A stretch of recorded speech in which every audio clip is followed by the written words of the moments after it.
আসসালামু আলাইকুম ভিউয়ার্স, কেমন আছেন সবাই? আশা করি সকলে ভালো আছেন। আজকের ভিডিওতে আমি আপনাদেরকে দেখাবো বর্ষাকালে কিভাবে আগাম মরিচ চাষ করবেন।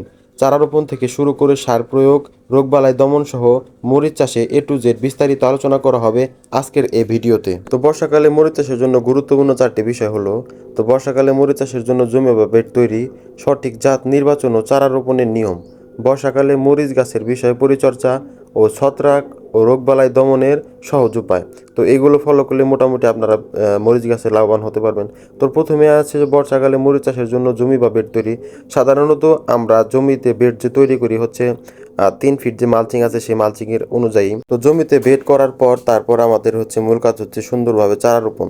তো চারা রোপণের নিয়ম হচ্ছে আমরা এক চারা থেকে আরেক চারা দূরত্ব হচ্ছে 24 ইঞ্চি বা 25 ইঞ্চি, মানে 2 ফিট। কারণ গাছ বড় হয়ে গেলে, গাছ যদি ঝোপালো হয় তাহলে মরিচের ফলন একটু কম পাবো, তার জন্য আমরা চারার দূরত্ব একটু ফাঁকা ফাঁকা রাখি। এটি হচ্ছে নিয়ম।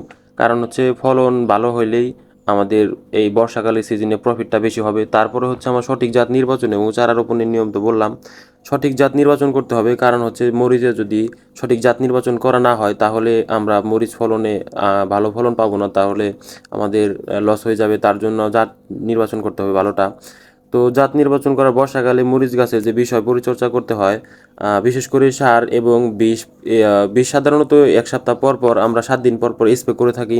কারণ বর্ষাকালে অতিরিক্ত গাছে ফাঙ্গাস এবং পোকামাকড়ের আক্রমণ বেশি হয়, তার জন্য গাছের নষ্ট হয়ে যায়। গাছ কত সময়ের মধ্যে দেখা যাচ্ছে যে গাছ একবার কুকরি ধরে যায়। এটি হচ্ছে সাধারণ একটি রোগ, কারণ বর্ষাকালের সিজনে বেশিরভাগই রোগ হচ্ছে গাছ কুকরি ধরে যায়, এর জন্য গাছ মারা যাইতে পারে অনেক সময়। তো তার জন্যই বেশি বেশি আমরা স্প্রে করে থাকি ছত্রাকনাশক এবং রোগবালাই দমনের জন্য।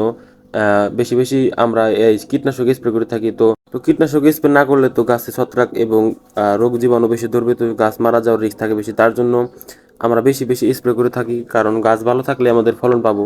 কারণ বর্ষাকালের আবাদ হচ্ছে একটি প্রফিটেবল বিজনেস। সারা বছর মরিচের দাম একটু কম থাকলেও বর্ষাকালে সময় অনেক সময় 3 থেকে 400 টাকা কেজি পর্যন্ত আমরা মরিচ পাইতে পারি। তার জন্য এটা হচ্ছে প্রফিট আমরা বেশি পাই। তো সেক্ষেত্রে গাছের পরিচর্যা একটু বেশি করতে হবে আমাদের। এইটার পাশাপাশি আমাদের রঙিন মাছের বিজনেস আছে, পাশাপাশি আমরাও এগ্রিকালচারটাও করে থাকি। কারণ হচ্ছে বর্ষাকালে যে সিজনটা আমাদের, এই সময় মরিচের দাম একটু ভালো পাওয়া যায়, তার জন্য আমাদের মরিচ চাষটা একটু লাভজনক। তো আমাদের চারা লাগানোর কার্যক্রম চলছে। তো আমাদের চারাগুলো মাশাআল্লাহ অনেক সুন্দর বড় বড় ছিল, তার জন্য আমাদের একটু সুবিধা হয়েছে, কারণ আবহাওয়াও এখন একটু ভালো আছে, বৃষ্টি বৃষ্টি ভাব। তো চারা লাগানোর পর 1 সপ্তাহ পর্যন্ত আমাদের পানি দিতে হবে, সকাল এবং বিকালে 2 বার। তো সকালে এবং বিকালে পানি না দিলে, কারণ চারা টলে যাইতে পারে, তার জন্য আমাদের পানি দিতে হবে। পানি না দিলে চারা যে পর্যন্ত মাটিতে লাইগা না ধরবে তার সেই পর্যন্ত আমাদের সুন্দরভাবে পানি স্প্রে করতে হবে। তো এখন আমাদের চারা লাগানো শেষ। তো আমি এখন বাসা থেকে আমাদের ট্যাঙ্কি করে পানি নিয়ে এসে আমরা এখন চারাতে পানি দিয়ে দেবো, কারণ চারা আমাদের লাগানো শেষ। তো এখন আমরা চারা সুন্দরভাবে পানি না দিয়ে দিলে রাত্রের মধ্যে চারাটি সুন্দরভাবে সবল হবে না।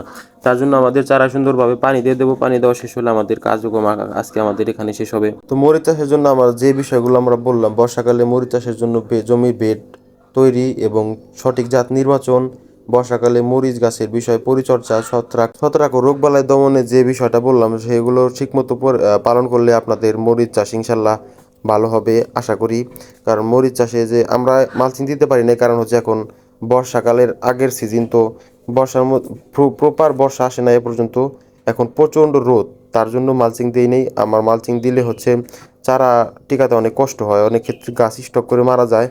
তার জন্য আমরা এখন বর্তমানে মালচিং দেওয়াটা হয় নাই, আমরা খালি মাটিতে রোপণ করছি। কারণ মালচিং দিলে মাটির নিচে অনেক গরম এবং ভাবসা তৈরি হয়, এতে শিকড় পচে যাওয়ার রিস্ক থাকে, তার জন্য আমাদের এখন মালচিং দেওয়া হয় নাই। মালচিংটা হচ্ছে শীতকালীন সবজির জন্য বেস্ট, কারণ সেই সময় অনেক রোদ কম থাকে, কুয়াশা থাকে, তাহলে মাটিটা অনেক ঠান্ডা থাকে, তার জন্য মালচিং দিলে ফলন ভালো হয়।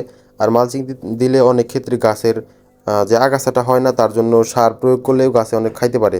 তো সেই ক্ষেত্রে মালচিং দিলে ফলন ভালো হয়, কিন্তু এখন দেওয়া যাবে না, এখন হচ্ছে প্রচণ্ড রোদ, তার জন্য দেওয়া যাবে না। তো এখন দিলে গাছ স্টক করে মারা যাওয়ার রিস্ক থাকে।